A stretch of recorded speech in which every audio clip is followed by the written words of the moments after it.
我嫌講得少添，不過 CEO 都係克制少少喺夜總會。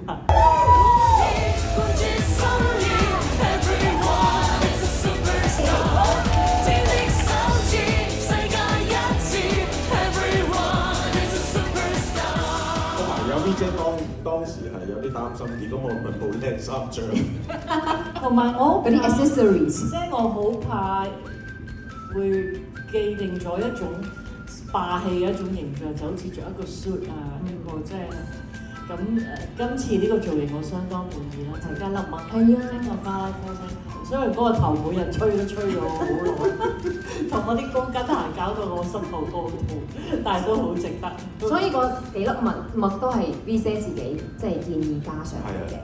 我喺現場嘅時候，我覺得Sammy 有墨咁，即係大家原本都有呢個咁樣嘅疑問啊，咁咧？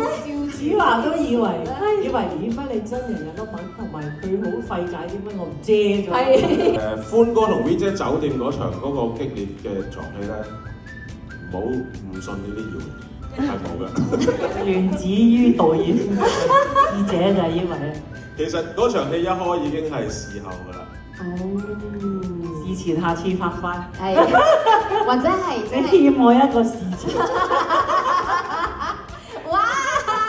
期待啊！問下 Sammy 啊，你呢次罕有地喺電影度睇到你爆粗、流粗口，拍嗰場戲嘅時候，其實有冇做咗啲乜嘢心理建設啊，或者係調整咁？冇啊，好自然，好 natural 成件事渾然天成。係，因為其實粗口係即係你平日有冇好成日講係一回事啦。咁但係做一個演員，其實你都係服務緊呢個角色。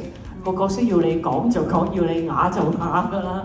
咁所以係完全冇包袱，咁亦都唔需要有包袱啊。咁所以我嫌講得少添，不過 CEO 都係克制少少喺夜總會。